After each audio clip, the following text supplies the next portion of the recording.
Hello दोस्तों, मेरा नाम विनीत कुमार वर्मा। मेरे विनीत कुमार वर्मा यूट्यूब चैनल पर आप सभी का स्वागत है। और जैसा कि दोस्तों आपका जिस तरीके से प्यार मिल रहा है, जिस तरीके से आप हमारे साथ लॉ की प्रिपरेशन कर रहे हैं, यूजीसी की प्रिपरेशन कर रहे हैं, यूजीसी नेट की, और उसी श्रृंखला में जैसे कि हमने एक अपनी वीडियो दिया था जुरुपडेंस की 4 वीडियो आपको मिल चुकी है। और हमारे सर रोहित सर आपको एनआईए एक्ट पढ़ाने लगे हैं और उनकी भी एक वीडियो हमारे चैनल पे अपलोड हो गई है, वो आप देखिए। अब हम एक यहाँ पे सीरीज शुरू कर रहे हैं इंडियन कॉन्स्टिट्यूशन की। इंडियन कॉन्स्टिट्यूशन में ये आपको फ़ायदा करेगा वनडे एग्जाम में, यानी कि आपकी एक दिवसीय जो परीक्षा होती है उसमें आपको भारतीय संविधान फ़ायदा करेगा। फिर आपको ये यूपी पीसीएस जे एपीओ और यहाँ तक के हमारे जो ये लेक्चर होंगे वो आईएएस के प्री एग्ज़ाम तक के आपको सहायता करेंगे। यानी कि कॉन्स्टिट्यूशन की जो हम वीडियो देंगे आपको, वो लगभग जितनी भी भारत में परीक्षा है जहाँ पे संविधान पूछा जा रहा है या राज्य व्यवस्था आपसे पूछी जा रही, वहाँ तक आपको ये वीडियो आपको कवर करेगी। और ये आपकी विस्तृत श्रृंखला होगी। जैसे कि जो आईएएस के बच्चे होते हैं उनके लिए एक बुक होती है लक्ष्मीकांत बुक का वहाँ पे पढ़ाया जाना बहुत ज़रूरी है। और लक्ष्मीकांत से बहुत ज़्यादा फायदा मिलता है आईएएस और पीसीएस के विद्यार्थियों को। उसी तरीके से जो लॉ के विद्यार्थी हैं उनके लिए जैन एंड पांडे की बुक, जो लॉ के विद्यार्थी हैं एमपी जैन, इन 2 बुकों का जो निचोड़ है वो हम आपको बताएंगे। और उसके साथ आपकी एनसीईआरटी, उसके साथ आपकी लक्ष्मीकांत, यानी कि आपकी 4 से 5 बुकों के अध्ययन के बाद जो उसका निचोड़ है वो आपको हम बताएंगे। अपने जितने भी वीडियो आएंगे हर एक टॉपिक, इन सभी बुकों के समग्र अध्ययन के बाद जो नोट्स बनाया गया है, जो कंटेंट वहाँ से देखा गया है, वहाँ से क्वेश्चन जो बन रहे हैं वहाँ से आपको संविधान पढ़ाया जाएगा। तो मेरी ये पहली क्लास है और आप सभी का जिस तरीके से प्यार मिलेगा और सारी सीरीजें चलाई जाएंगी। तो संविधान एक वर्ड है, संविधान एक वर्ड है, आप सुनते हैं राज्य व्यवस्था, और एक जो वर्ड होता है प्रशासनिक विधि। आप पढ़ते हैं संविधान, जो लॉ के विद्यार्थी होते हैं वो कहते हैं कि हमें संविधान पढ़ाया जा रहा है। जो एक विद्यार्थी है जो पीसीएस आईएएस की तैयारी कर रहा है या वह आर्ट साइड का विद्यार्थी है तो वो कहता है कि हम राज्य व्यवस्था पढ़ते हैं। और जब आप देखते हैं कि संविधान और राज्य व्यवस्था 2 अलग अलग क्षेत्र के प्रतियोगी जो छात्र होते हैं वो अलग अलग चीज़ों को एक ही सब्जेक्ट को कहते हैं। क्या ये सब्जेक्ट एक है या अलग है, इसको आपको देखना है। फिर आपको देखना है कि संविधान और संविधान का अर्थ क्या होता है। यानी सम यानी बराबर, सम यानी कि बराबर, विधान यानी तरीका, यानी जो बराबरी का तरीका बताता हो। एक ऐसा डॉक्यूमेंट जो बराबरी के तरीके को बताता हो वो आपका संविधान कहलाता है। सम यानी बराबर, विधान यानी तरीका। एक बराबरी के तरीके को बताने वाले डॉक्यूमेंट को हम शाब्दिक अर्थों में संविधान कह सकते हैं। फिर हम देखते हैं कि संविधान किसे कहेंगे। संविधान ऐसा कौन सा डॉक्यूमेंट होगा जिसे संविधान कहेंगे। तो आपने देखा है कि संविधान में व्यवहारिक रूप से आप देखते हैं कि संविधान किसी देश का सबसे सुप्रीम लॉ होता है, यानी कि वो संप्रभु कानून होता है। और उस संप्रभु कानून के अंतर्गत जो उस देश की जितनी भी विधि होती हैं वो उसके अधीन होती हैं। और जब हम अपने संविधान में पढ़ते हैं भारतीय संविधान, यानी कि भारतीय संविधान, यूएस का संविधान, यानी एक जो संविधान है उस संविधान में उस देश का पहले नाम जोड़ा जाता है, फिर उस देश को संविधान कहा जाता है। जैसे भारतीय संविधान, इसी तरीके यूएस का संविधान, इसी तरीके से जर्मन कॉन्स्टिट्यूशन, इसी तरीके से ऑस्ट्रेलिया का कॉन्स्टिट्यूशन। यानी कि हर एक देश, यानी कि उस देश का, हर एक देश का एक संविधान होता है। और वह देश प्रजातांत्रिक अगर है और वहाँ पे एक पुस्तिका के द्वारा जो वहाँ की सबसे सुप्रीम होती है वो होती है संविधान।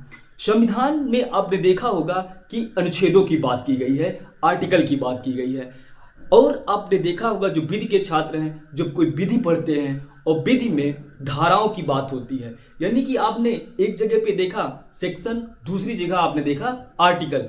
क्या धारा संविधान में नहीं लिख सकते थे?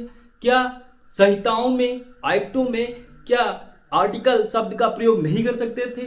तो कहीं ना कहीं जो सुप्रीम लॉ होता है वो संविधान निर्माताओं द्वारा जो उस समय विधि व्यवस्था को देखते थे और एक देश के लिए सुप्रीम जो डॉक्यूमेंट लिखा उनको अनुच्छेदों के अंतर्गत लिखा, आर्टिकल के अंतर्गत लिखा। यानी कि जिस देश का या जिस संबंध में कोई सुप्रीम कानून होता है और उसके अधीनस्थ कानून बहुत सारे होते हैं तो उनमें धाराओं की बात करते हैं और सुप्रीम लॉ में हम आर्टिकल की बात करते हैं। देखते हैं भारतीय संविधान में हम अनुच्छेद की बात करते हैं। फिर हम देखते हैं कि मानवाधिकार घोषणा पत्र है जो मानव अधिकारों को लेकर सबसे सुप्रीम कानून है अंतर्राष्ट्रीय स्तर पर, जिसकी 10 दिसंबर 1948 को घोषणा की गई थी। उस घोषणा पत्र को महासभा द्वारा स्वीकृत प्रदान की गई थी। तो उस घोषणा पत्र में आपने देखा होगा कि उस घोषणा पत्र में जितने भी जो बातें कही गई हैं वो सेक्शन ना के अंदर कहकर, धाराओं के अंतर्गत ना कहकर आर्टिकल के अंतर्गत कहा गया। एक और आपको एग्जाम्पल बताते हैं कि यूएन चार्टर यानी कि संयुक्त राष्ट्र संघ का जो चार्टर है जो 24 अक्टूबर 1945 को लागू हुआ। यानी कि संयुक्त राष्ट्र संघ का जो चार्टर है उनमें जो बात की गई है वहां पे भी आर्टिकल की बात, यानी कि जितने भी देश हैं उन देशों के सबसे बड़ा जो अंतरराष्ट्रीय विधि का जो डॉक्यूमेंट है आपका यूएन चार्टर है। और यूएन चार्टर में भी आपको देखते हैं कि वहां पे भी आर्टिकल की बात होती है। यानी कि जितने भी सुप्रीम कानून हैं उन सुप्रीम कानूनों में आर्टिकल की बात की जाती है। फिर आपने देखा संविधान सम यानी बराबर, विधान यानी तरीका, यानी आपने संविधान को देखा और संविधान के शाब्दिक अर्थ को समझा और फिर आप इसकी परिभाषा को देखते हैं कि संविधान की क्या परिभाषा हो सकती है। संविधान को आप व्यवहारिक दृष्टि में देखते हैं कि ये किसी भी देश का सबसे सुप्रीम कानून होता है यानी संप्रभु कानून होता है। फिर इसमें देखते हैं कि उस देश की शासन व्यवस्था के बारे में बात की जाती है और शासन व्यवस्था के रूप में आप देखते हैं कि आपके 3 जो अंग होते हैं यानी कार्यपालिका, विधायिका और न्यायपालिका, यानी इन तीनों अंगों के बारे में विस्तृत वर्णन किया जाता है और उस देश की शासन संचालन करने की व्यवस्था के बारे में बात की जाती है। यानी किसी भी देश का जो सबसे बड़ा डॉक्यूमेंट होता है, सबसे सुप्रीम कानून होता है वो संविधान होता है और उस देश के शासन के अंगों का विस्तृत वर्णन करने वाला डॉक्यूमेंट आपका भारतीय संविधान, जर्मन कॉन्स्टिट्यूशन, यानी जिस भी देश का ऐसा कोई डॉक्यूमेंट होता है जिसमें उस शासन के सारे अंगों के बारे में बात, उस देश की व्यवस्था के बारे में बात अगर ऐसे किसी डॉक्यूमेंट में की गई तो वो संविधान कहलाता है और उसको सब विधियों से सुप्रीम रखा जाता है यानी कि सबसे ऊपर रखा जाता है। इसकी बात हम भारतीय संविधान को देखते हैं कि सुप्रीमेसी इसकी चेक करें तो किस तरीके से देखते हैं। जब भारतीय संविधान का आप आर्टिकल 13 देखते हैं, आर्टिकल 13 कहता है कि संविधान पूर्व विधियां और संविधान पश्चात विधियां उस मात्रा तक शून्य होंगे जिस मात्रा तक भाग 3 यानी कि भाग 3 में आर्टिकल 12 से यानी कि 35 तक जो बात की गई है अगर उनको किसी भी तरीके से न्यून करती हैं, कम करते हैं तो हम देखते हैं कि वो उस मात्रा तक शून्य होंगे जिस मात्रा तक वो भारतीय संविधान के मूल अधिकारों को छीनती हैं, न्यून करती हैं। यानी कि आपने देखा कि संविधान के आर्टिकल 13 में हर एक विधि को शून्य करने का पावर है, यानी कि ये सुप्रीमेसी इसकी आप चेक कर सकते हैं और आपको ये दर्शाता है आर्टिकल 13। फिर आप इसी तरीके से आर्टिकल 32 के अंतर्गत देख सकते हैं आर्टिकल 226 यानी कि भारतीय संविधान आपका क्लियर हो गया कि भारतीय संविधान क्यों सुप्रीम है और इसकी परिभाषा आपने देख ली। फिर आप देखते हैं कि भारतीय संविधान यानी एक तरीके से ला के जो बच्चे हैं संविधान पढ़ते हैं, जो 8 साइड के बच्चे होते हैं, जो IAS PCS की तैयारी कर रहे हैं, वनडे एग्जाम की तैयारी कर रहे हैं, वो राज्य व्यवस्था करते हैं। तो क्या राज्य व्यवस्था संविधान एक दूसरे से अलग है? तो आपको जवाब आएगा हाँ बिल्कुल अलग है। यानी कि जो संविधान है वो सिद्धांत देता है और उसका जो आचरण है जिस तरीके से काम किया जाएगा व्यवहारिक रूप उसका बताता है वो राज्य व्यवस्था, यानी किस तरीके से आपका संविधान व्यवहार करेगा उस व्यवहार को बताती है आपकी राज्य व्यवस्था। यानी कि संविधान आपका सिद्धांत है और राज्य व्यवस्था आपकी व्यवहार को बताती है। फिर आप देखते हैं कि इसी के साथ हम देखते हैं प्रशासनिक विधि। प्रशासनिक विधि क्या होती है, यानी क्या ये संविधान का भाग है, क्या ये राज्य व्यवस्था का भाग है? तो आप देखेंगे कि जो प्रशासन संबंधित काम होते हैं, यानी कि संविधान का काम है सिद्धांत बताना, राज्य व्यवस्था का काम है उसकी एक तरीके से व्यवहारिक रूप प्रदान करना, और प्रशासनिक विधि का काम है उस प्रशासन को प्रशस्ति करना, यानी कि प्रशासन का संचालन कैसे होगा, प्रशासन के व्यक्ति किस तरीके से अपनी जिम्मेदारी को निभाएंगे, नहीं निभाएंगे तो किस तरीके से उनके विरुद्ध कार्रवाई की जाएगी, ये सारी बात प्रशासनिक विधि के अंतर्गत आप देखते हैं। तो आपका संविधान क्लियर हो गया, संविधान के शाब्दिक अर्थ को देख लिया, संविधान की परिभाषा देख ली, राज्य व्यवस्था की परिभाषा देख ली, और आपने प्रशासनिक विधि की परिभाषा देख ली। तो अब इस टॉपिक पे जो हम बात करेंगे, जैसा कि हमारे थंबनेल में आप देखा होगा कि हम उद्देशिका से शुरू करेंगे। हम भारतीय संविधान के स्रोत के बारे में, भारतीय संविधान किस तरीके से बना उसके बारे में, भारतीय संविधान सभा के बारे में और संवैधानिक विकास के बारे में आपसे बाद में बात करेंगे। हमारे कुछ बच्चे ऐसे हैं जिनकी डिमांड है कि यूजीसी नेट, जेआरएफ और जुडिशरी और छत्तीसगढ़ जुडिशरी में आपसे ये टॉपिक जुडिशरी में नहीं पूछे जा रहे हैं, तो हम संविधान की उद्देशिका से शुरुआत करते हैं। तो देखिए, सबसे पहले हमने बात कर ली संविधान की, फिर हमने देखा कि जो संविधान की संकल्पना है, यानी कि जो संविधान है और इस संविधान को, जो संविधान है इस संविधान को सर्वप्रथम व्यवहारिक रूप से, यानी कि किस व्यक्ति ने विश्व में पहली बार लिखित संविधान का कॉन्सेप्ट दिया, तो लिखित संविधान के जो जन्मदाता कहे जाते हैं वो सर हेनरी मैन कहे जाते हैं। इन्होंने ही संविधान की संकल्पना दी और इन्होंने ही बताया कि संविधान किसी भी देश का एक सबसे सुप्रीम कानून होना चाहिए और उसी कानून के अंतर्गत सभी होने चाहिए। विश्व में प्रथम संविधान, जब आपने संविधान की बात की, संविधान की परिभाषा की बात की, तो आपके मन मस्तिष्क पे विचार आना चाहिए और आता भी है।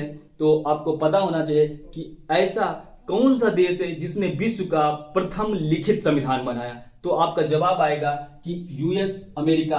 अमेरिका में एक सम्मेलन हुआ, फिलाडेल्फिया सम्मेलन हुआ, और फिलाडेल्फिया सम्मेलन की जो अध्यक्षता की जॉर्ज वाशिंगटन ने की, जो अमेरिका के प्रथम राष्ट्रपति भी बने। इन्होंने प्रथम सम्मेलन में अमेरिका के 13, उस समय के 13 राज्य मिलके अमेरिका का गठन किया और एक उसका डॉक्यूमेंट तैयार किया। और आपको एक बात याद रखनी है कि अमेरिका का संविधान विश्व का सबसे छोटा संविधान है, जिसमें आर्टिकल जो संख्या है वो 7 है। फिर आपसे पूछा जाता है क्वेश्चन जो यूजीसी नेट, पीसीएस से और यहाँ तक कि आईएएस में पूछा गया कि अमेरिका के संविधान में सेपरेशन ऑफ शक्ति पृथक्करण का सिद्धांत किन आर्टिकलों में किया गया है, तो आर्टिकल 1, 3, 2 यानी 1, 2, 3 में उसके शक्ति पृथक्करण का सिद्धांत जो फ्रांस के निवासी थे मॉन्टेस्क्यू साहब ने दिया है, वो अमेरिका के संविधान के आर्टिकल 1, 2, 3 में देखते हैं। यानी कि आपको पता है कि विश्व का प्रथम संविधान जो बना वो बना अमेरिका का, सबसे छोटा संविधान अमेरिका का है, और लिखित संविधान का कॉन्सेप्ट अगर किसी ने दिया वो हेनरी मैन महोदय ने दिया। और किस सम्मेलन के द्वारा बना, ये भी क्वेश्चन एक बार, तो फिलाडेल्फिया सम्मेलन के द्वारा ये जो अमेरिका का कॉन्स्टिट्यूशन बना। फिर आप देखते हैं कि जब हमने कहा कि लिखित संविधान, एक वर्ड मैंने यूज किया कि विश्व का प्रथम लिखित संविधान, तो हम क्या संविधान भी कई प्रकार के होते हैं, तो आप देखते हो कि संविधान 2 प्रकार के होते हैं, एक लिखित संविधान, एक अलिखित संविधान। यानी कि एक आपके पास संविधान लिखित है, लिखित संविधान का एग्जाम्पल देखते हैं तो अमेरिका का आपके सामने आता है, इंडिया का आता है, जर्मनी का आता है, ऑस्ट्रेलिया का आता है, कनाडा का आता है। यानी कि बहुत सारे ऐसे देश हैं जहाँ पे प्रजातंत्र स्थापित हो गया है, जहाँ पे जनता द्वारा, जनता की जो चुनी हुई सरकार उन पे शासन करती है। ऐसे देशों में ज़्यादातर अब संविधान बन गया है। लेकिन जो अलिखित संविधान की बात आते हैं कि ऐसा संविधान जो लिखित रूप में नहीं है, अलिखित से तात्पर्य आप सभी लगाते होंगे कि ऐसा संविधान जहाँ पे कुछ भी बातें रिटन में नहीं दी गई हैं, यानी कि लिखित में नहीं दी गई। लेकिन ऐसा नहीं है।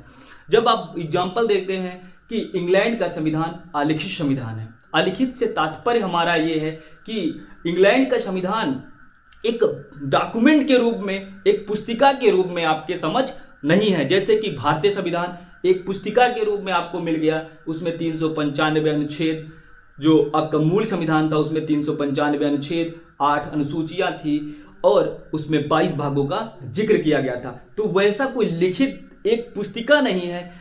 आज जो आप देखते हैं इंग्लैंड में, इंग्लैंड का संविधान को अलिखित संविधान इसलिए कहा जाता है क्योंकि उन्होंने समय और विकास क्रम की दिशा में जब उनकी आवश्यकता हुई तब उन्होंने अपने देश के संचालन की व्यवस्था के लिए उन्होंने एक डॉक्यूमेंट लिखा। जैसे कि आप सभी को पता है कि 1215 में प्रथम बार मूल अधिकार जो किसी देश की जनता को दिए गए वो था इंग्लैंड, और 1215 में प्रथम बार मूल अधिकार दिए गए जिसे उस समय मांगना, उस पत्र को मैग्ना कार्टा कहा जाता। और आज भी वो जो वहाँ का इंग्लैंड है, इंग्लैंड के लिए आज भी वो मूल अधिकार के रूप में संरक्षित है। यानी कि वहाँ का मूल अधिकार मैग्ना कार्टा हो गया। यानी कि वहाँ जो रूढ़ि और प्रथाओं पे देश का शासन व्यवस्था चलती है, इसलिए बहुत सी बातें अभी लिखी गई हैं, बहुत सी बातें लिखी नहीं गई, वो एक कोई वहाँ पे पुस्तिका भी आप नहीं देखते। तो इसलिए कहा जाता है कि इंग्लैंड का जो संविधान है वो अलिखित संविधान है। इतनी बात आप सभी को क्लियर हो गई? यस या नो आप सभी बताएं कमेंट करके। फिर आगे देखते हैं कि आपने संविधान के प्रकार देख लिया कि लिखित संविधान, अलिखित संविधान। फिर आपसे जो हम बात करते हैं उद्देशिका। उद्देशिका हर एक एक्ट में आपने देखा होगा कि उद्देशिका दी होती है। जितने भी अधिनियमित विधि हैं उन सभी में आप देखते होंगे कि उद्देशिका का जिक्र किया जाता है। उद्देशिका क्या होती है, उद्देशिका क्यों किसी एक्ट में होती है, आप इन सब बारे में विचार एक बार करिए और सोचिए कि किसी भी एक्ट में सबसे पहले उद्देशिका का जिक्र क्यों किया जाता है। तो आप पाएंगे कि उद्देशिका से किसी भी एक्ट के उद्देश्यों को दर्शाया जाता है। यानी कि उस उद्देशिका को पढ़ने से हमें इस बात का जानकारी मिलती है, इस बात को ज्ञात होता है कि वो जो उद्देशिका है उस उद्देशिका के द्वारा हम उस अधिनियम में किन उद्देश्यों के लिए वो बनाया गया अधिनियम है उसके बारे में आपको जानकारी होती है। यानी क्या वो स्पष्ट करना चाहते थे उस समय बनाने वाले लोग, उन बातों को उद्देशिका में स्पष्ट किया जाता। इसी तरीके से भारतीय संविधान में उद्देशिका का जिक्र किया गया। मैं एक बात आप सभी को बता देना चाह रहा हूँ कि ऐसा कौन सा अधिनियम है, कौन सी ऐसी संविधि है, ऐसा कौन सा एक्ट है जिसमें उद्देशिका नहीं है। तो आपका जवाब होना चाहिए कि जो आप इंटरनेशनल लॉ देखते हो, इंटरनेशनल में न्यायालय जो अंतर्राष्ट्रीय न्यायालय है, अंतर्राष्ट्रीय न्यायालय की संविधि में उद्देशिका का प्रावधान नहीं किया गया है। उस संविधि में केवल और केवल 70 अनुच्छेदों की बात की गई है और वो उद्देशिका विहीन वो संविधि है और वहाँ पे उद्देशिका की बात नहीं की गई। ये भी बात आपको याद रखनी है। और एक बार क्वेश्चन भी यहाँ पे बना था, IAS में भी बना था, जुडिशरी में भी बना था, एक बार आपको याद रखना चाहिए। फिर आप देखते हैं कि उद्देशिका, तो सबसे पहले उद्देशिका जो भारतीय संविधान सभा थी, उस संविधान सभा में सबसे पहले उद्देश्य प्रस्ताव यानी भारत के संविधान का उद्देश्य प्रस्ताव सबसे पहले 13 दिसंबर 1946 को पंडित जवाहरलाल नेहरू ने प्रस्तुत किया और ये सबसे पहले प्रस्तुत किया गया और उसके बाद ये सबसे बाद में लागू हुई। यानी कि उद्देश्य प्रस्ताव, उद्देशिका संविधान सभा में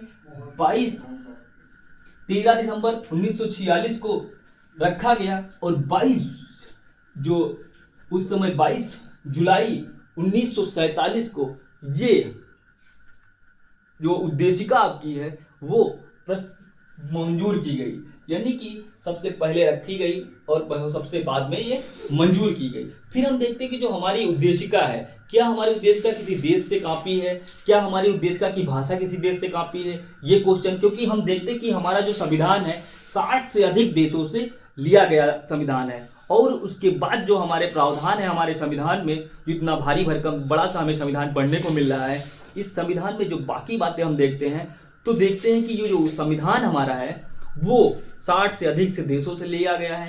और ये जो संविधान है हमारा, उसमें आपको देखेंगे कि ये ज़्यादातर इसके जो प्रोविज़न है, जो प्रावधान है, वो भारत शासन अधिनियम 1935 को कॉपी करता है। और क्योंकि हम उस समय भारत शासन अधिनियम के द्वारा हमारा देश संचालन हो रहा था और कहीं ना कहीं हम उसके आदी हो चुके थे, यानी आदत में हम उस चीज़ को ग्रहण कर लिए थे, तो हम उस प्रोविज़न को ज़्यादा मात्रा में अपने संविधान में देखते हैं। तो सबसे पहले मैं देखता हूँ कि उद्देशिका की जो भाषा है, भारतीय संविधान में उद्देशिका की जो भाषा है वो ऑस्ट्रेलिया से ली गई और इसका जो प्रारूप है वो USA से लिया गया। यानी कि जो भारतीय संविधान में उद्देशिका की भाषा ऑस्ट्रेलिया से ली गई, और जो इसकी भाषा शैली के बाद जो इसका प्रारूप है, जिस फॉर्मेट में रखी गई है, ये जो फॉर्मेट है, ये फॉर्मेट आप पाएंगे कि अमेरिकन संविधान से ग्रहण की गई है। ये क्वेश्चन आपसे पूछा जाएगा, दोनों क्वेश्चन पूछे गए हैं, इंपॉर्टेंट है, स्टार लगा दे रहे हैं, आप इसको तैयार कर लेंगे। फिर आप देखते हैं कि जो भारतीय संविधान की उद्देशिका की जो शुरुआत है वो किन वर्डों से होकर हुई है, यानी कि देखते हैं कि हम भारत के लोग, तो वहाँ पे भी जो यूएस संविधान है उसमें भी आप देखेंगे, और संयुक्त राष्ट्र चार्टर भी देखेंगे, हम संयुक्त राष्ट्र संघ के लोग, यानी कि जो भाषा शैली है आप कहीं ना कहीं पाएंगे कि यूएस संविधान, और आप देखेंगे कि संयुक्त राष्ट्र चार्टर के संविधान से भी इस भाषा शैली को मैच कर सकते हैं। फिर आप देखते हैं कि जो उद्देशिका है, किसी भी एक्ट की जो उद्देशिका होती है उस, यानी कि भारतीय संविधान का जो शॉर्ट नाम है भारतीय संविधान, ये इसका छोटा नाम है, संक्षिप्त नाम है, और इसकी जो भारतीय संविधान जो नाम है ये आर्टिकल 393 में भारतीय संविधान का नाम संक्षिप्त दिया गया कि भारत का संविधान, ये संक्षिप्त नाम है। और जो उद्देशिका किसी भी एक्ट की, जो चाहे वो इंडियन एविडेंस एक्ट हो, जो अब बीएसए बन गया है, बीएनएसएस बन गया है, जितने भी एक्ट आप नंबर ऑफ एक्ट की गिनती करें सभी में उद्देशिका दी होती है, और उस उद्देशिका उस एक्ट का विस्तृत नाम होती है, संक्षिप्त नाम उसकी धारा 1 में बताया जाता है। लेकिन इंडियन कॉन्स्टिट्यूशन की जो एक्ट है, जो आर्टिकल है, वो 393 में इसका संक्षिप्त नाम बताती है। फिर आप देखते हैं कि जो उद्देशिका हो गई आपकी, फिर देखते हैं कि हमारी उद्देशिका में कौन से सिद्धांत की बात की गई, ये भी आपसे क्वेश्चन पूछ गया। तो हमारे संविधान में जो सिद्धांत है उद्देशिका में, वो वितरणात्मक न्याय का सिद्धांत है, और ये वितरणात्मक न्याय का सिद्धांत अरस्तु महोदय ने दिया था, और ये आर्टिकल हमारे 38 में भी समाहित है। यानी कि उद्देशिका और आर्टिकल 38 यानी डीपीएसपी यानी कि राज्य के निर्देशक तक, यानी कि भाग 4 यानी कि 36 से 51 तक, आपको ये भी याद रखना है। और ये भी याद रखना है कि ये आयरलैंड के संविधान से लिया गया था, यानी कि आर्टिकल 38 में भी वितरणात्मक न्याय की बात की गई है। फिर आप देखते हैं कि उद्देशिका के जो भाग हैं, अध्ययन की सुविधा की दृष्टि से, या हमारी उद्देशिका कितने भागों में बांटी जा सकती है, तो आप देखते हैं कि ये उद्देशिका स्रोत के बारे में बात बताती है, ये लक्ष्य के बारे में बात बताती है कि हमारे संविधान निर्माताओं का लक्ष्य क्या था, स्रोत क्या था हमारे संविधान का, और ये इसका जब ये अधिनियमित किए गए, तो यानी इसके 3 भाग आप देखते हैं, इसका स्रोत, लक्ष्य और अधिनियमित भाग। स्रोत के रूप में देखते हैं कि हम भारत के लोग, जो वर्ड यूज किया गया हम भारत के लोग, यानी कि इस संविधान का स्रोत, यानी संविधान को किसने बनाया, संविधान का स्रोत क्या है, तो देखते हैं कि हम भारत के लोग। फिर आपको आते हैं कि जो ये उद्देशिका है, भारतीय संविधान की जो उद्देशिका है, ये परिवर्तनीय है कि नहीं है, यानी कि ये हमारा जो उद्देशिका है इसमें जो बातें कही गई हैं, क्या इनको न्यायालय से लागू करवा सकते हैं, क्या यह लोग इसको परिवर्तित करवा सकते हैं, तब आपका जवाब आएगा कि ये परिवर्तनीय नहीं है। यानी कि हमारी उद्देशिका को न्यायालय में जाके उसको लागू नहीं करवा सकते हैं। अगर किसी व्यक्ति को लगता है कि हमें न्याय की बात की गई और न्याय मिलना चाहिए अकॉर्डिंग टू उद्देशिका, तो आप पाएंगे कि इसमें आप विफल रहेंगे, ये परिवर्तनीय नहीं है। इसके साथ एक और वर्ड आपको वहाँ पे कोरिलेट करना है। हम देखते हैं कि भारतीय संविधान में जो भाग 4 में आपके डीपीएसपी दिए गए हैं, जो आयरलैंड से लिए गए हैं, उसका आर्टिकल जो 37 है वो भी कहता है कि जो डीपीएसपी है वो न्यायालय द्वारा परिवर्तनीय नहीं है, यानी न्यायालय द्वारा जो हम राज्य के निर्देशक तत्व हैं उनको भी परिवर्तनीय नहीं करा सकते। उसी के साथ आपको कोरिलेट कर लेना है आज कि हमारी उद्देशिका भी न्यायालय में परिवर्तनीय नहीं है। फिर आप देखते हैं कि कुछ विद्वान हैं जिन्होंने हमारी उद्देशिका के संबंध में कुछ कहा, यानी कि हमारे संविधान की उद्देशिका जो है उसके बारे में बहुत सारे विद्वानों ने क्या कहा, इसके बारे में आपसे 5-6 विद्वान हैं जिनको देखना है। और यहाँ से क्वेश्चन मतलब झोली भर के पूछे जाते हैं वनडे एग्जाम में, और किसी भी बड़े टॉप लेवल के एग्जाम में भी एक क्वेश्चन यहाँ से पूछा जाता है, यानी कि झोली भर के यहाँ से क्वेश्चन आने वाले हैं। और देखते हैं कि आत्मा, हमारी जो संविधान की उद्देशिका है उसको आत्मा किसने कहा, यानी कि हमारे संविधान की जो उद्देशिका है आत्मा किन विद्वानों ने कहा। तो पहले हम देखते हैं कि पंडित जवाहरलाल नेहरू ने हमारी संविधान की उद्देशिका को आत्मा कहा। आत्मा के साथ जब पंडित जवाहरलाल नेहरू आप यहाँ पे देखते हैं उद्देशिका में कहा गया है, तो आत्मा जब शब्द आया तो आप आत्मा शब्द के साथ एक और शब्द जोड़ लेंगे यहाँ पर कि हमारा जो हमारा फंडामेंटल राइट है, यानी कि जो हमारा आर्टिकल 32 है, आर्टिकल 32 यानी न्यायिक उपचार, हमारे जो संवैधानिक उपचार हैं, यानी कि उनको भी आर्टिकल 32 को डॉक्टर अंबेडकर ने आत्मा कहा। और आइवर जेनिंग ने भारतीय संविधान के डीपीएसपी को आत्मा कहा। यानी आत्मा शब्द को आप देखते हैं कि भारतीय संविधान में उद्देशिका को आत्मा पंडित जवाहरलाल नेहरू, और आप देखते हैं हिदायतुल्लाह ने कहा। दो व्यक्ति आत्मा भारतीय संविधान की उद्देशिका को कहते हैं, हिदायतुल्लाह, जस्टिस हिदायतुल्लाह, और एक व्यक्ति हैं पंडित जवाहरलाल नेहरू। और इसी तरीके से आप देखते हैं कि आर्टिकल 32 को डॉक्टर अंबेडकर साहब कहते हैं कि हमारे संविधान की अगर आत्मा है तो आर्टिकल 32 है, यानी कि आपका जो अधिकार के मूल अधिकार के रूप में संवैधानिक उपचार दिए गए हैं वो आपकी आत्मा है। इसी तरीके से आइजर जेनिंग ने भी डीपीएसपी को भारतीय संविधान की आत्मा कही। यानी आत्मा से आपके चार शब्द, चार लोग तैयार हो गए, पंडित जवाहरलाल नेहरू, और आपने देखा कि जस्टिस हिदायतुल्लाह ने भी इसको कहा आत्मा, हमारी उद्देशिका को, संवैधानिक उपचार को अंबेडकर साहब ने आत्मा कहा, और फिर आपने देखा कि आइजर जेनिंग साहब ने हमारे जो डीपीएसपी हैं यानी कि राज्य के निदेशक तत्व, उसको भी आत्मा उन्होंने कहा। तो एक आत्मा शब्द के साथ आपने इतनी चीजें क्लियर कर ली। फिर आप देखते हैं कि जो जस्टिस सुब्बा राव है, न्यायमूर्ति हमारे सुब्बा राव हैं, उन्होंने हम जो उद्देशिका को कहा कि उद्देशिका जो है हमारे संविधान के ध्येय और आदर्शों को संक्षिप्त वर्णन करती है। यानी कि उद्देशिका हमारे संविधान का जो ध्येय क्या है, लक्ष्य क्या है और उसके आदर्श क्या है, उनको लक्षित करती है। यानी कि हमारे संविधान की उद्देशिका आप पढ़ लीजिए, और according to Subba Rao, justice Subba Rao के अनुसार अगर हमारी संविधान की उद्देशिका पढ़ लीजिए, उद्देशिका से ही आपको पता चल जाएगा कि हमारे संविधान निर्माताओं का ध्येय क्या था, हमारे संविधान में क्या ध्येय है, वो आपको उसकी उद्देशिका पढ़ने से उसकी आदर्श का पता लग जाएगा, वो भी उद्देशिका पढ़ने से। फिर एक हुए हैं व्यक्ति ठाकुरदास भार्गव। ठाकुरदास भार्गव ने उद्देशिका को दो वर्ड कहा, यानी इन्होंने कहा कि जो भारतीय संविधान की उद्देशिका है वो भारतीय संविधान की आत्मा और कुंजी दोनों हैं। यानी जो ठाकुरदास भार्गव हैं उन्होंने भारतीय संविधान की आत्मा और कुंजी को उद्देशिका को बताया। यानी उद्देशिका आपकी आत्मा और कुंजी दोनों वर्ड यूज किया है, वो ठाकुरदास भार्गव ने कहा। ये दो बार क्वेश्चन आपका आईएएस में पूछा गया है, इस पे डबल स्टार बना लेना कि आत्मा और कुंजी किसने कहा उद्देशिका को, वो ठाकुरदास भार्गव जी ने कहा।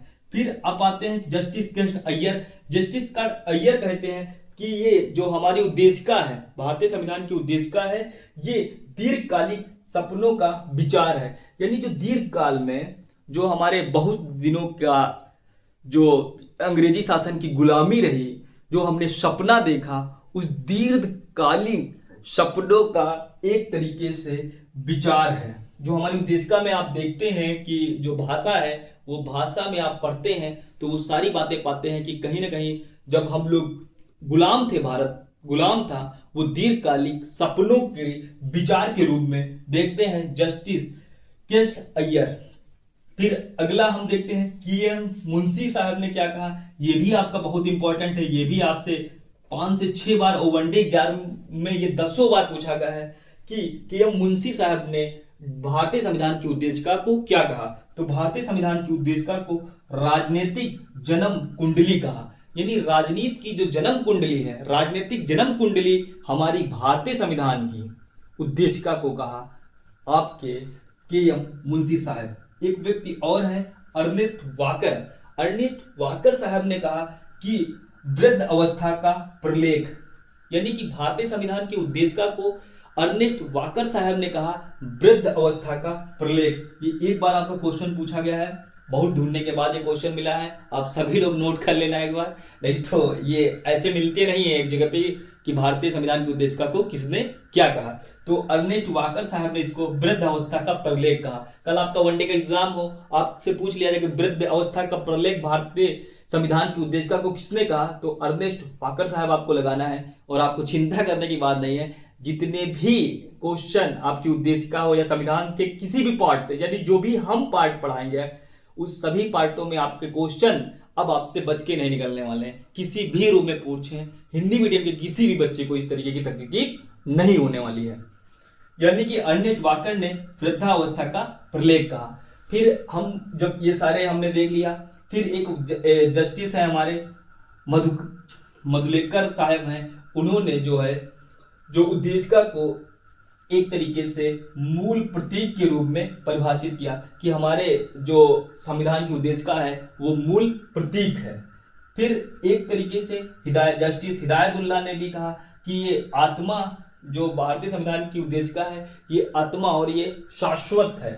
यानी कि ये शाश्वत और अटल शब्द का प्रयोग किया है कि ये आत्मा के साथ भारतीय संविधान की उद्देशिका आत्मा तो है ही है, उसके साथ शाश्वत भी है और अटल भी है। ये बात जस्टिस हिदायतुल्लाह ने कहा। फिर आपको एक तरीके से आपने देखा कि विद्वानों ने क्या उद्देशिका के बारे में कहा, उसको आपने देख लिया।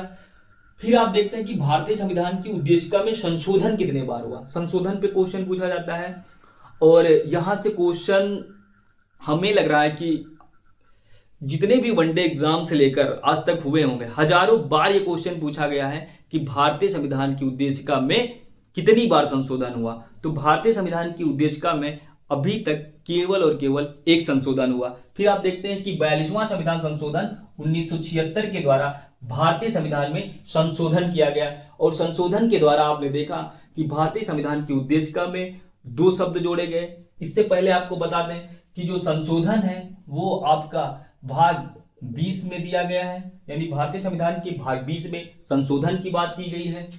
फिर आपको मैं बता दे रहा हूं, संशोधन की बात आई कि भारतीय संविधान में जो संशोधन है वो भाग 20 में दिया गया है और ये आर्टिकल जो है वो 368 है। फिर हमको क्वेश्चन हमारा तैयार होता है कि भारतीय संविधान की जो संशोधन की बात की गई वो संशोधन कहां से लिया गया, तो वो दक्षिण अफ्रीका से लिया गया। ये भी आप बात यहीं पे नोट कर ले, संशोधन की बात आई तो बता ही दिया जाए। और इस समय वर्तमान में भारतीय संविधान में कुल संशोधन 106 हो गए हैं। ये भी आप तैयार कर लीजिए, करंट का क्वेश्चन है। फिर आप देखते हैं कि जो भारतीय संविधान की उद्देशिका में है उसमें 2 तरीके के वर्ड जोड़े गए, एक तो सार्थक शब्द, एक तो निरर्थक शब्द। सार्थक शब्दों में आप देखते हैं 3 शब्द जोड़े गए। एक आपका समाजवादी, पंथ निरपेक्ष, अखंडता। यानी कि आपकी संविधान की उद्देशिका में संशोधन हुआ एक बार। जो संशोधन की बात की गई है वो भारतीय संविधान के भाग जो है 20 में की गई है। जो भाग 20 के आर्टिकल नंबर 368 में संशोधन की बात की गई है और संशोधन जो है आपका दक्षिण अफ्रीका से लिया गया है। यहां तक क्लियर हो गया। फिर आप देखते हैं कि भारतीय संविधान की जो उद्देशिका है उसमें जो संशोधन एक बार हुआ और संशोधन करके 2 तरीके के शब्द जोड़े गए, एक तो सार्थक शब्द, दूसरा निरर्थक शब्द। सार्थक शब्दों में आप देखते हैं कि जोड़ा गया है आपका तो 3 वर्ड जोड़े गए हैं, एक तो समाजवादी, पंथ निरपेक्ष, अखंडता। फिर आप देखते हैं कि जो निरर्थक शब्द के रूप में आपके संविधान की उद्देशिका में जोड़ा गया वो एंड है, यानी कि और। एक बार क्वेश्चन आईएएस ने बना कि भारतीय संविधान की जो उद्देशिका है उसमें कितने शब्द जोड़े गए, तो शब्द की संख्या के आधार पे आप देखेंगे 4 शब्द जोड़े गए। एक तो आपने देखा समाजवादी, पंथ निरपेक्ष, अखंडता, एंड। यानी एंड शब्द को भी अगर जोड़ लेते हैं तो 4 शब्द हो जाते हैं। और ऐसे अगर आपसे क्वेश्चन पूछ रहा है ऑप्शन में 3 है, 4 ऑप्शन नहीं तो आपको 3 लगाना होगा।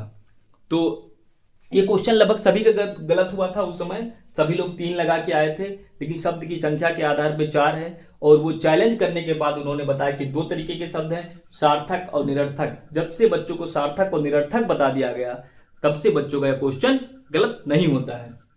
फिर आप देखते हैं कि जो आपका संशोधन हो गया और संशोधन जो संविधान का जो उद्देशिका है, एक इस पे क्वेश्चन मतलब बहुत ज़्यादा ये विवाद का विषय था कि संविधान की जो उद्देशिका है संविधान का भाग मानी जाए या ना मानी जाए। तो इस पे बहुत सारे एक नंबर ऑफ केस हैं, उनको आप देख लेते हैं कि संविधान की उद्देशिका संविधान का भाग है या नहीं है। प्रमुख निर्णय, पहला निर्णय है भारत संघ वर्सेस मदन गोपाल 1954। आपको यहाँ पे अगर यूजीसी नेट की तैयारी है या आप पीएचडी एंट्रेंस की तैयारी कर रहे हैं या एलएलएम एंट्रेंस की तैयारी कर रहे हैं या आप जुडिशरी की तैयारी कर रहे हैं, बिहार जुडिशरी के स्पेशल, वहां पे एआईआर भी आपसे पूछा जाता है संविधान के केसों का। यानी कि भारत संघ वर्सेस मदन गोपाल एआईआर 1954, इसमें बताया गया था कि जो संविधान की जो उद्देशिका है, संविधान की उद्देशिका संविधान का भाग नहीं है। यानी कि पहला केस आपने देखा 1954 में भारत संघ वर्सेस मदन गोपाल 1954 का है, जो इसमें बताया गया था कि भारतीय संविधान की उद्देशिका भारतीय संविधान का भाग पार्ट नहीं है। और फिर अगला केस देखते हैं इंड्रूबेरी वारी,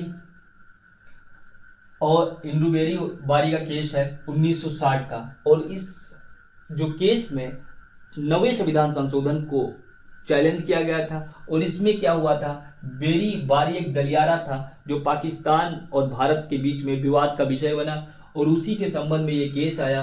और इस केस में बताया गया कि भारतीय संविधान की उद्देशिका जो है, जो संविधान का भाग नहीं है। और इस केस में बताया गया कि भारतीय संविधान की जो उद्देशिका जो है वो भारतीय संविधान निर्माताओं के विचारों के जानने की कुंजी है।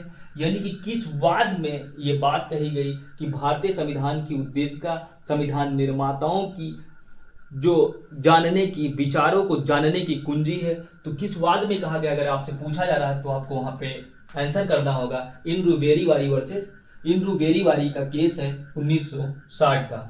फिर आपको इस वाद में बताया गया था कि अगर संविधान के किसी भाग तो नहीं है, ये संविधान का पार्ट नहीं माना गया, लेकिन बताया गया था कि अगर संविधान के किसी पार्ट का, किसी भाग का अगर हम इंटरप्रिटेशन कर रहे हैं, निर्वचन कर रहे हैं, तो उसमें संविधान की जो उद्देशिका है वो सहारा बनेगी। और कहीं अगर उस आर्टिकल में उस बात को समझा नहीं जा सकता तो उद्देशिका से सहारा लेकर उसका निर्वचन किया जा सकता है। अगला केस हम देखते हैं कि सज्जन सिंह वर्सेस राजस्थान राज्य 1965। सज्जन सिंह वर्सेस राजस्थान राज्य 1965, इसमें जो मुख्य न्यायाधीश थे, मुख्य न्यायमूर्ति थे, वो गजेंद्र गढ़कर साहब थे। और इसमें निर्णय जो आपका निर्णय आया, ये निर्णय का अनुपात भी आपसे एक बार बिहार जुडिशरी में पूछा गया कि कितने अनुपात में आया, तो 3:2 में डिसीजन आया। और इसमें बताया गया कि जो भारतीय संविधान की उद्देशिका है ये संविधान की विशेषताओं का निचोड़ है। यानी संविधान की विशेषताओं का निचोड़ है। किस वाद में बताया गया कि भारतीय संविधान की उद्देशिका जो संविधान की विशेषताओं का निचोड़ है, वो बताया गया आपका सज्जन सिंह वर्सेस राजस्थान राज्य। और इसमें 11वें संविधान संशोधन को इस वाद में चुनौती दिया गया था। आपने देख लिया कि सज्जन सिंह वर्सेस राजस्थान राज्य 1965 का केस है। और इसमें जो आपके मुख्य न्यायमूर्ति थे वो गजेंद्र गढ़कर थे। 3-2 के अनुपात में निर्णय आया। फिर आपने देखा कि किस तरीके से भारतीय संविधान की विशेषताओं का निचोड़ है, इस केस में कहा गया। फिर अगला केस आप देखते हैं कि आईसी गोलकनाथ वर्सेस पंजाब राज्य 1967 का मामला है। आपका जो गोलकनाथ का केस है, इसमें जो मुख्य उस समय न्यायमूर्ति थे वो डी सुब्बाराव थे, सुब्बाराव महोदय। और इस निर्णय को भी पूछा गया कि कितने के अनुपात में आया, तो 6:5 में डिसीजन आया। और इस डिसीजन की तारीख छत्तीसगढ़, यूपी और राजस्थान और इसके साथ आपका बिहार, यहाँ भी ये तारीख कई बार ये पूछी गई कि किस डेट को ये हमारा डिसीजन आया। तो आप सभी लोग एक बार नोट कर लीजिए, 27 फरवरी 1967 को ये आपका डिसीजन आया। यानी कि आपको जो यहाँ पे कंटेंट मिलेगा बेटा वो बहुत बेस्ट मिलेगा। एक बात भी संविधान में आपकी नहीं छूटेगी, ना तो जूरिस्प्रूडेंस में छूटेगी। जिस सब्जेक्ट का जिम्मा हमने आपका ले लिया है उस सब्जेक्ट में आपके क्वेश्चन प्रतियोगी परीक्षा में नहीं गलत होने वाले हैं। यानी कि आपको डेट लिख लेना है 27 फरवरी 1967, 6:5 में। और इसमें बताया गया था कि जो भारतीय संविधान की जो उद्देशिका है वो हमारे आदर्शों और आकांक्षाओं को जानने की कुंजी है। यानी कि हमारे संविधान निर्माताओं के आदर्श संविधान की उद्देशिका में क्या है और उनकी आकांक्षाएं क्या थी, किस तरीके से वो भारतीय संविधान बनाना था, उन सभी को जानना हो तो हमारी उद्देशिका को पढ़ ले, और इससे हमें पता चल जाएगा कि हमारे संविधान का आदर्श कैसा है, हमारे संविधान में किस तरीके की आकांक्षाएं की गई हैं, उनकी कुंजी को रूप में बताया गया इस वाद में। फिर अगला केस आप देखते हैं, केशवानंद भारती वर्सेस केरल राज्य 1973। यानी कि आपने देखा कि 1973 का केस है, और इसमें प्रधान जो न्यायाधीश थे वो सीकरी साहब थे। और ये जो डिसीजन है आपका, अब तक सबसे बड़ी पीठ, ये क्वेश्चन पूछा गया, अब तक सबसे बड़ी पीठ किस डिसीजन में, किस निर्णय में रही, तो इसमें 13 न्यायाधीशों की बेंच थी। और ये जो आपका आया 7:6 का डिसीजन आया, और इस डिसीजन की ये तारीख थी 24 अप्रैल 1973। यानी कि 24 अप्रैल 1973 को केशवानंद भारती केस का डिसीजन आया। और इसी दिन से, एक आप यहाँ पे जोड़ लीजिए, इसी दिन से आपकी जो नवीन अनुसूची है भूमि सुधार विधियां, उनमें न्यायिक पुनर्विलोकन किया जा सकता है इस निर्णय की तारीख के बाद। यानी कि जो आपकी भूमि सुधार विधियां थी, यानी नवीन सूची थी, उसमें जिस विधि को बनाकर डाल दिया जाता था उसमें न्यायालय द्वारा न्यायिक पुनर्विलोकन नहीं किया जा सकता था। लेकिन इस डिसीजन की तारीख से उस जो है अनुसूची का भी न्यायिक पुनर्विलोकन किया जा सकता। तो इस तरीके से भी तो केशवानंद भारती वर्सेस केरल राज्य में बताया गया कि उद्देश्य का संविधान का भाग है। और इंदु बेरी वाली का जो मामला था कि इस उद्देश्य का संविधान का भाग नहीं है, उसको यहाँ पे उलट दिया गया, और उस डिसीजन को उलटने के बाद बता दिया कि उद्देश्य का संविधान का भाग है। और इस संविधान का भाग है तो इसमें संशोधन तो जो कर सकता है, यानी कि अगर संसद चाहे तो इसमें संशोधन कर सकती है, लेकिन इसके मूलभूत ढांचे में नहीं कर सकती है। मतलब जो संसद को ये संविधान का भाग होगी तो इसमें संसद संशोधन कर सकती है, लेकिन इसकी उद्देशिका को, मूलभूत ढांचे का सिद्धांत केशवानंद भारती वर्सेस केरल राज्य 1973 में दिया गया कि भारतीय संविधान की उद्देशिका में संशोधन किया जा सकता है, लेकिन उसके बेसिक स्ट्रक्चर को नहीं बदला जा सकता है, यानी कि उसमें किसी भी तरीके का चेंज नहीं आ सकता। ये बहुत बार केस पूछा गया है कि मूलभूत ढांचे या बेसिक स्ट्रक्चर का किस वाद में कहा गया कि मूलभूत ढांचे का परिवर्तन नहीं किया जा सकता है। मूलभूत ढांचे का सिद्धांत जो प्रतिपादित हुआ वो केशवानंद भारती वर्सेस केरल राज्य में किया गया। फिर आपको देखते हैं कि जो हमारी उद्देशिका के, आपने देख लिया कि भाग है कि नहीं है, और उसका आपने देख लिया कि हमारी उद्देशिका के बारे में विभिन्न डिसीजन में क्या कहा गया, इस तरीके से कि आपके क्वेश्चन बने। फिर हम देखते हैं कि हमारे संविधान की जो उद्देशिका है उसमें जो शब्द आप हैं, हम भारत के लोग, उससे शुरू हुई है, और आपकी वो 26 नवंबर 1949 को अधिनियमित तिथि। आपको मैं ये भी बता दे रहे हैं कि किसी भी उद्देशिका में जब आप देखते हैं कि उसमें अधिनियमन की तिथि नहीं होती है कि वो कब अधिनियमित हो गया था, लेकिन भारतीय संविधान की उद्देशिका में अधिनियमन की तिथि है। और जब यूएस चार्टर आप पढ़ते हो, यूएन चार्टर पढ़ते हो, उसमें भी अधिनियमन की तिथि उसी की उद्देशिका में लिख दिए गए, और कोई भी उद्देशिका में इस तारीख का जिक्र किसी भी उद्देशिका में नहीं किया गया है। फिर आप देखते हैं कि इसकी जो शब्द हैं, इन शब्दों को देख लीजिए कि किस तरीके से इन शब्दों को रखा गया है।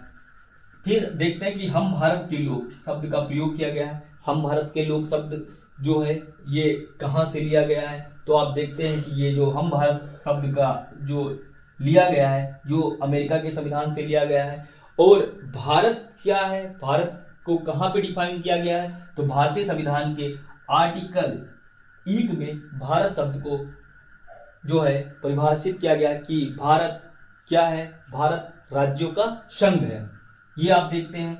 और भारत के लोग जो शब्द है, ये भारत के लोग ही, भारत की जो लोग जो हैं संविधान के स्रोत हैं, यानी कि भारत के लोग ही भारत में संप्रभु हैं। ये किस केस में बताया गया था, SP Gupta versus union of India 1982 के केस में ये डिसीजन आपका आया था 4:3, और पीएन भगवती इस डिसीजन के जो मुख्य न्यायमूर्ति थे। ये आपका पिछली बार 31वीं बिहार जुडिशरी में ये पूछा गया था कि SP Gupta versus union of India 1983 का जो बहुमत का निर्णय आया, उसके मुख्य न्यायमूर्ति क्या थे, वो पीएन भगवती साहब थे। और इसको एसपी गुप्ता के केस को लोकहितवाद के नाम से भी जाना जाता है, लोकहितवाद के नाम से भी जाना जाता है, और जो जजेस स्थानांतरण मामला भी जाना जाता है, एसपी गुप्ता वर्सेस भारत। और इसी केस में हम भारत के लोग शब्द को कहा था कि संप्रभुता भारत के लोगों में निहित है, यानी कि भारत के लोग ही भारत में सबसे संप्रभु हैं। फिर आप देखते हैं कि एक केस है Madhav Rao Scindia versus union of India 1971। इसमें भी बताया गया था कि भारत की जनता भारत में संप्रभु है। फिर अगला हम देखते हैं कि जो वर्ड आपका जो उद्देशिका में प्रयोग किया गया है संपूर्ण प्रभुत्व संपन्न। संपूर्ण प्रभुत्व संपन्न से मतलब क्या है, यानी कि संपूर्ण प्रभुत्व संपन्न यानी कि जो देश है हमारा भारत वो किसी भी शक्ति के अधीन नहीं है, अपने आंतरिक और बाह्य मामलों में वो पूर्ण रूप से स्वतंत्र है, किसी भी विदेशी सत्ता के वो अधीन नहीं है, यानी कि वो संपूर्ण रूप से क्या हो गया है, प्रभुत्व संपन्न है।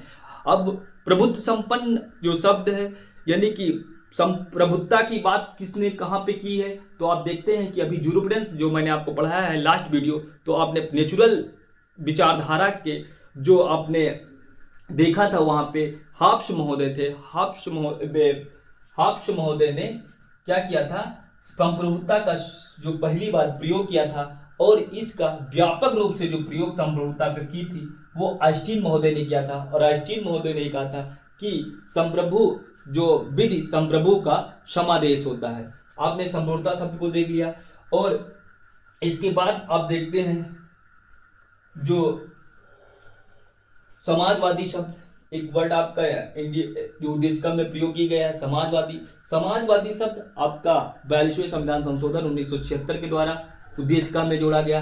और ये समाजवादी शब्द जो है इसका जो बताया गया था कि समाजवादी शब्द से जो आप अर्थ लगाएंगे कि समाजवादी शब्द क्यों जोड़ा गया, तो इसमें जो आपको अर्थ लगाना है कि जो उत्पादन के साधन यानी कि जो हमारी राष्ट्रीय चीज़ें हों, राष्ट्रीय चीज़ों का जो उससे कमाई हो, जो उससे फायदा हो, वो सरकार को सभी व्यक्तियों में समान रूप से बांटे। और इसी तरीके से आप देखते हैं कि उत्पादन के साधन को समाजवाद तभी आएगा जब हमारे जितने भी उत्पादन के साधन हैं उसमें सभी की बराबर की हिस्सेदारी होगी। और एक केस है इसके बारे में, Excel Wear versus union of India 1979। Excel Wear versus union of India 1979। इसमें आपने देखा था कि जो हमारी बैंकें थी, बैंकों का पहले बैंकें हमारी प्राइवेट थी, और उन बैंकों का प्राइवेटीकरण इसी समाजवाद को स्पष्ट करने के लिए कि जो बैंक हैं अगर वो सरकारी होंगी तो उनके द्वारा जो धन हमारे संचित होगा उस धन को संचित करके और उससे जो फायदा होगा वो लोगों में बराबर दिया जाएगा, और इस तरीके से जो साधन होंगे वो सभी में बांटे जाएंगे और वो समाजवाद को कहीं ना कहीं स्पष्ट करने वाला होगा।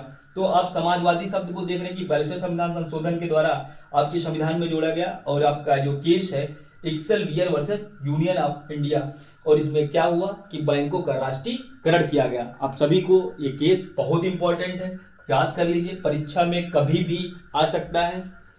फिर आप अगला जो शब्द आप देखते हैं पंथ निरपेक्ष। पंथ निरपेक्ष शब्द ये कहाँ से लिया गया, सबसे पहले यही क्वेश्चन पूछा जाता है। ये शब्द आपका फ्रांस से लिया गया है, और ये भी 42वें संविधान संशोधन के द्वारा जोड़ा गया। इस पे क्वेश्चन बनता है कि भारतीय संविधान में क्या पंथ निरपेक्षता की बात पहले नहीं की गई थी, तो जवाब आता है कि हमारी संविधान के मूल अधिकारों में 25 से 28 तक पहले भी धार्मिक स्वतंत्रता की बात की गई थी, लेकिन उस बात को एकदम स्पष्ट करने के लिए हमारे संविधान की उद्देशिका में सेकुलर शब्द जोड़ा गया, और ये 42वें संविधान संशोधन 1976 के द्वारा जोड़ा गया। और इस संशोधन के माध्यम से हमारे संविधान में एक तरीके से प्रारंभिक देश से हमने ये बात क्लियर कर दी कि हम पंथ निरपेक्ष हैं। पंथ निरपेक्ष का अगर शाब्दिक अर्थ आप देखते हैं तो आप पाएंगे कि जो राज्य है वो राज्य सभी धर्मों के मामलों में तटस्थ रहेगा, वो किसी भी एक धर्म को ना तो बढ़ावा देगा ना तो उसका समर्थन करेगा, यानी कि वो क्या करेगा, तटस्थ रहेगा। ऐसा नहीं है कि पंथ निरपेक्ष का मतलब है कि राज्य का कोई धर्म नहीं, लेकिन राज्य का जो एक तरीके से किसी भी धर्म का समर्थन नहीं करेगा बल्कि उनकी केवल और केवल देखभाल करेगा और उनका जो है संरक्षण जिस तरीके से जो भी व्यक्ति है अपनी धार्मिक स्वतंत्रता के अनुसार उसको मनाए। और इस पे पहली बार जो पंथ निरपेक्षता पे जो केस आया वो संतोष कुमार वर्सेस सचिव मानव संसाधन मंत्रालय।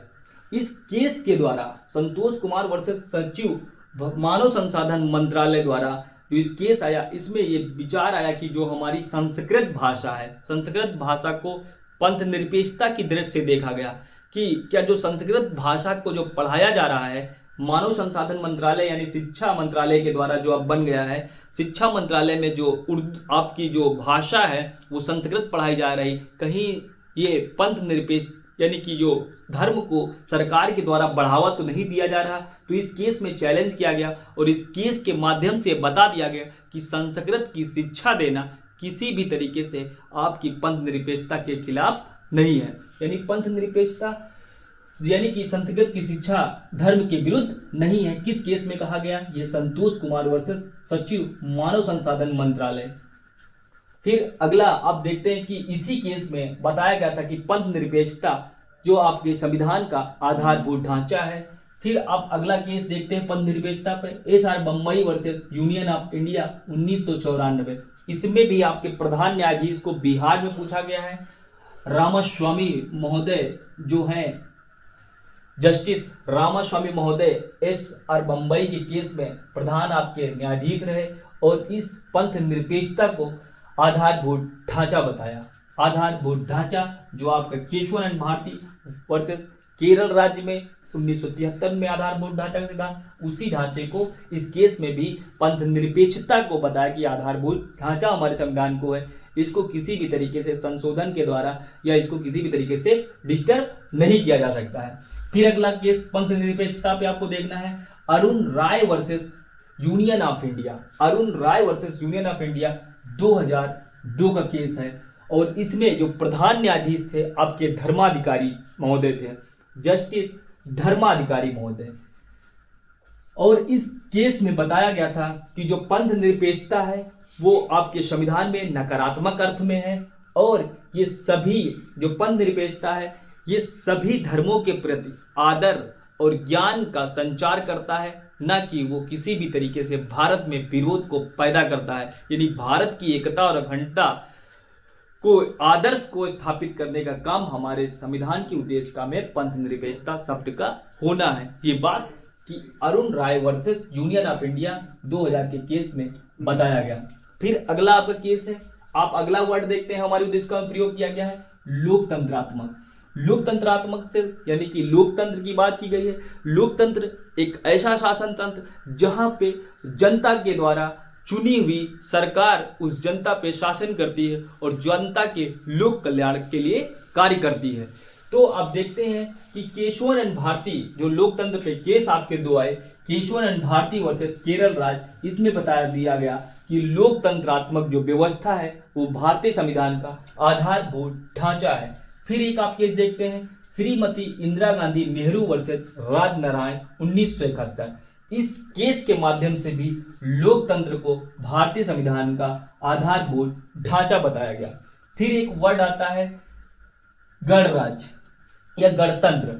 गणतंत्र शब्द का भी प्रयोग हमारे संविधान में की उद्देशिका में किया गया है। गणतंत्र से तात्पर्य है कि हमारे देश में जो प्रधान है यानी कि जो राष्ट्रपति महोदय होंगे वो वंशानुगत नहीं है, वो चुना हुआ व्यक्ति होगा जो प्रधान होगा।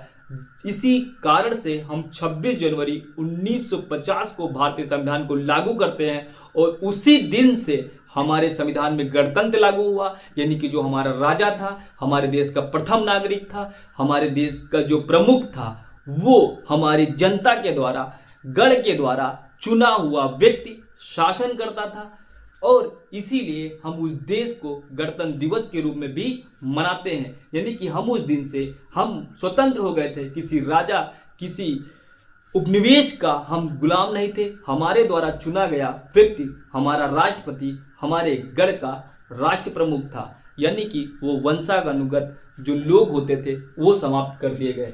यानी कि गणतंत्र ये हमारा जो देश बना 26 26 जनवरी 1950। और ये जो गणराज्य शब्द है या गणतंत्र शब्द है, ये भी आपके फ्रांस से लिया गया है। ये भी 2 बार क्वेश्चन वनडे एग्जाम में बहुत बार पूछा गया, लेकिन यूपीएससी के एग्जाम में 2 बार पूछा गया। फिर आप देखते हैं कि हमारी उद्देशिका में किन चीज़ों की बात की गई है। तो हमारी उद्देशिका में 3 न्याय की बात की गई है।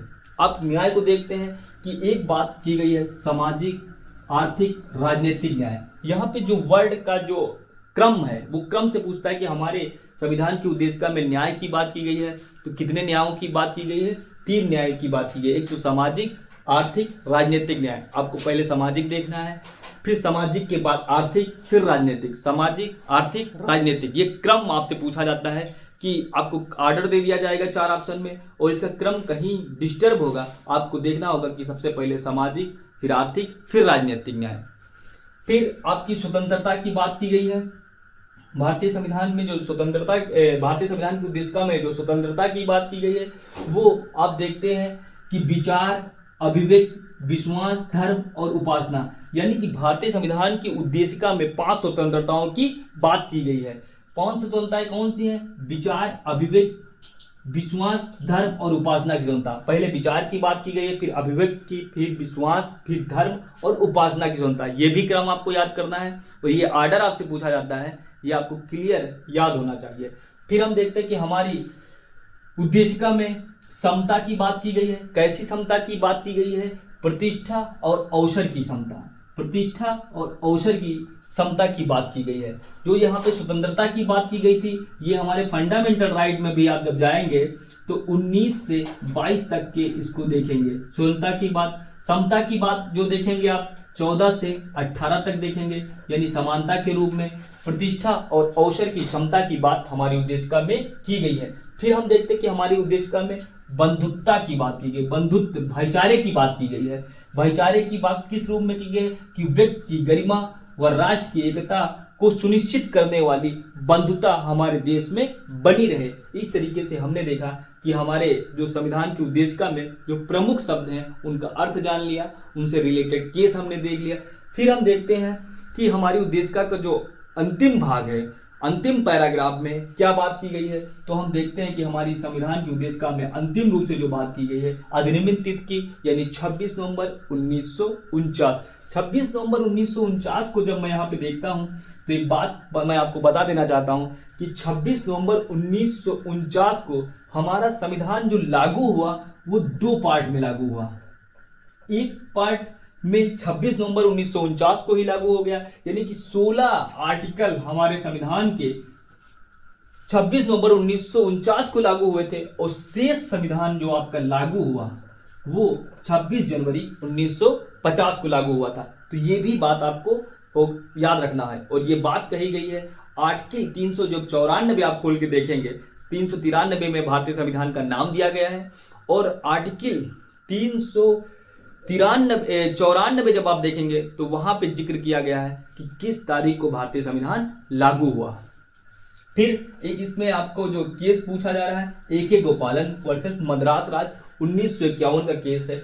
इसमें भी बताया गया था कि जो भारतीय संविधान की उद्देशिका है ये व्याख्या के जो हमारे व्याख्या के रूप में मार्गदर्शन है, यानी कि हमारे संविधान में अगर किसी भी वर्ड को आपको वहाँ पे क्लियर नहीं हो रहा है तो व्याख्या के रूप में हम इस आदर्श को यानी उद्देशिका के आदर्श को देखते हैं और उस वर्ड का इंटरप्रिटेशन यानी निर्वचन कर सकते हैं। फिर यहाँ पे ये भी बताया गया था कि आर्टिकल 21 में प्रारंभिक रूप से जो उद्देशिका है उसमें निहित है।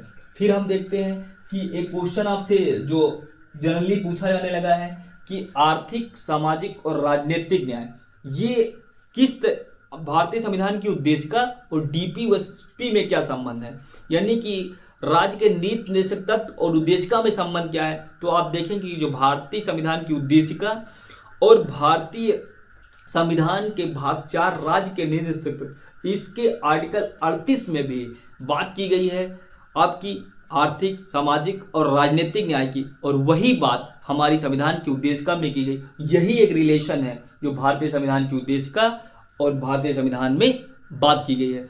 तो दोस्तों मैंने एक तरीके से आपको पूरा कॉन्स्टिट्यूशन का जो मैंने संक्षिप्त परिचय पूरा बता दिया कि और उसकी उद्देशिका को विस्तृत रूप में जितने सारे केस हो सकता है कि आज जो मैंने क्लास ली है इससे पहले आपने उद्देशिका में इतने ज़्यादा केस इतनी डेप्थ नॉलेज के साथ न पढ़ा हो। तो दोस्तों यहीं पे हम समाप्त करते हैं और अगली वीडियो जो हमारी होगी आप सभी की कमेंट बॉक्स में जिस टॉपिक पे आप कहेंगे उस पे पढ़ाया जाएगा। अगर आप लोग कहेंगे कि भारतीय संविधान की विशेषता, भारतीय संविधान सभा के बारे में और भारतीय संविधान का स्रोत के बारे में बताया जाए कि किस देश से कौन से स्रोत लिए गए, तो उस पर बन जाएगा। नहीं तो हम कल से भारतीय संविधान का भाग जो है 1 शुरू कर देंगे। तो धन्यवाद दोस्तों इतना समय देने के लिए, और आप लोग बहुत धैर्य से हमारी वीडियो को देखा और समझा, और आप सभी के कमेंट बहुत प्यारे रहे जो ऑनलाइन क्लास में आप सभी ने आज दिए हमें, और हम आपके कमेंट नहीं देख पाए क्योंकि हम आपको टॉपिक पढ़ा रहे थे और हमारे पास वैसे संसाधन भी नहीं है कि आपकी ऑनलाइन क्लास को हम उसके जवाब दे पाएँ, तो उसके लिए हम क्षमा चाहते हैं। तो दोस्तों हमारे चैनल पे आप अगर नए हैं तो उसको सब्सक्राइब करिए, और एक हमारी जो जुडिशरी में हम चाहते हैं कि हमारे ज़्यादा से ज़्यादा बच्चे जो कोचिंग नहीं ले सकते हैं घर बैठे और उनको अच्छा कंटेंट नहीं मिल पा रहा है, तो वो हमारे साथ जुड़ें और उनको वो कोचिंग की जो कमी है वो नहीं होने वाली है। और कंटेंट भी हमारे टेलीग्राम चैनल पे जितना मैं पढ़ा रहा हूँ वो सारी चीज़ें PDF फॉर्म में वहाँ पे दे दी जा रही हैं, यानी कि साई लैब ग्रुप नाम से हमारा टेलीग्राम चैनल है, आप उस पे जाइए और इस वीडियो की आप PDF वहाँ पे ले लीजिए। धन्यवाद दोस्तों, जय हिंद।